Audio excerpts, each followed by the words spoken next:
इस वीडियो में हम देखेंगे डेडलॉक के कैरेक्टरिस्टिक्स या फिर डेडलॉक के कंडीशंस। ये जो आईएमपी टॉपिक है एग्जाम में कई बार पूछा जा चुका है, यहाँ पे 4 बार पूछा जा चुका है। How to characterize the structure of deadlock, मतलब यही कैरेक्टरिस्टिक्स यानी कंडीशन लिखनी है इसकी। तो देखते हैं what is the characteristics. Okay, condition that lead to deadlock या फिर कैरेक्टरिस्टिक्स। पहला क्या है हमारा, म्यूचुअल एक्सक्लूजन। हमें पता ऑलरेडी अब म्यूचुअल एक्सक्लूजन क्या है कि जो भी एक प्रोसेस है वो एक ही रिसोर्स को असाइन होनी चाहिए, यानी जो एक रिसोर्स है वो एक ही प्रोसेस को असाइन होना चाहिए। Each resource is either currently assigned to exactly one process और इज़ अवेलेबल। यहाँ पे जो भी रिसोर्स है वो एग्जैक्टली वन प्रोसेस को असाइन होना चाहिए या फिर एक ही प्रोसेस के लिए अवेलेबल होना चाहिए। Only one process at a time can use a resource. एक ही प्रोसेस एक ही टाइम पर एक ही रिसोर्स यूज़ कर सकती है। फिर क्या है, होल्ड एंड वेट। इसमें क्या होगा कि प्रोसेस जो है कोई ना कोई रिसोर्स जो है वो होल्ड करती रहती है, ठीक है। फिर भी वो क्या करती है कि जो भी दूसरी रिसोर्सेज है उसके लिए वो रिक्वेस्ट करती है। Process currently holding resources granted earlier can request more resources, ठीक है। हमने स्टार्टिंग में एक डायग्राम देखा था ये वाला।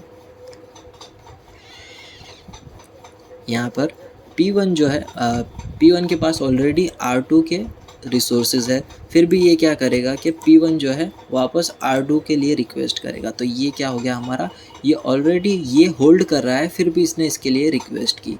तो ये P1 के लिए क्या हो गया हमारा, होल्ड एंड वेट, यानी ये होल्ड कर रहा है और R2 के लिए वो वेट कर रहा है।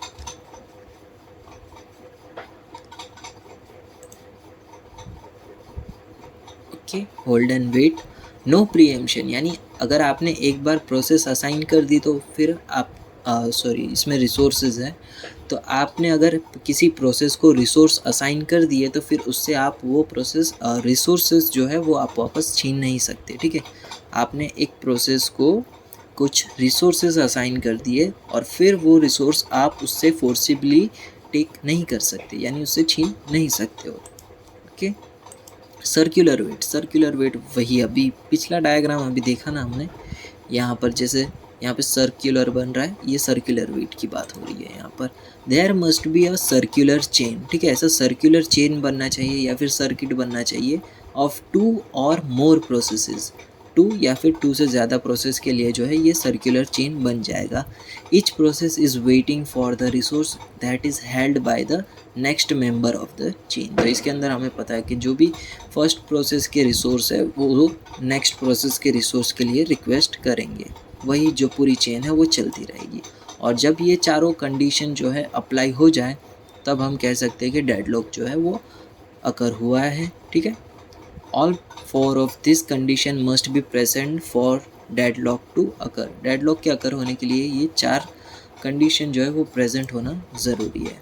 Strategy for dealing with deadlock, ठीक है। इसके अंदर आपको क्या याद रखने का है कि आईपैड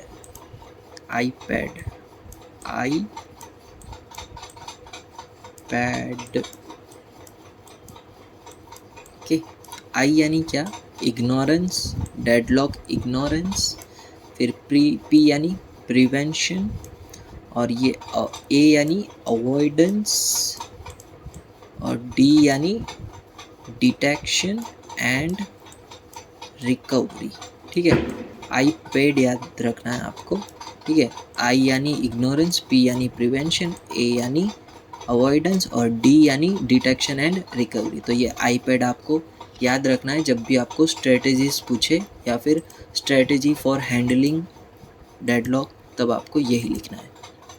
ओके, ये पॉइंटर की वजह से चलता ही नहीं है। ओके, पहला क्या है, जस्ट इग्नोर द प्रॉब्लम, यानी deadlock ignorance. Okay, detection and recovery, detection और recovery, deadlock detection and recovery. इसमें क्या होगा, आप जो है डेडलॉक को अकर होने दोगे, फिर उसे आप डिटेक्ट करोगे, फिर उसके रिकवरी के लिए एक्शन लोगे। फिर क्या है, अवॉइडेंस। अवॉइडेंस में क्या है, dynamic avoidance by careful resource allocation. तो आप क्या करो, अवॉइडेंस के लिए क्या करो कि जो भी आपके रिसोर्सेज है वो केयरफुली एलोकेट करो हर एक प्रोसेस को। और फोर्थ क्या है, प्रिवेंशन। प्रिवेंशन बाय स्ट्रक्चरी नेगेटिंग या फिर killing one of the 4 required condition. अभी हमने पीछे जो 4 कंडीशन पढ़ी उसमें से आप एक कंडीशन को किल कर दो तो वो हो जाएगा आपका प्रिवेंशन। ठीक है, आप इस तरह से भी लिख सकते हो, ज़रूरी नहीं कि इस तरह से लिखो, इस तरह से लिखोगे तो भी चलेगा। अब देखते हैं डेडलॉक इग्नोरेंस, जिसका नाम है ऑस्ट्रिच एल्गोरिदम भी। तो ये जो है ऑस्ट्रिच, वो आपने कहीं ना कहीं देखा होगा। ठीक है, ये आपने कहीं ना कहीं कार्टून में देखा होगा, ऑगी एंड द कॉकरोचेस में। ये जो है वो क्या है, ऑस्ट्रिच है। और ऑस्ट्रिच क्या करता है, जब भी कोई ऐसा इवेंट आता है तो फिर वो अपनी गर्दन जो है, सर जो है वो ज़मीन में डाल देता है। आगे देखते हैं। ठीक है, ऑस्ट्रिच एल्गोरिदम, ये हमारा ऑस्ट्रिच।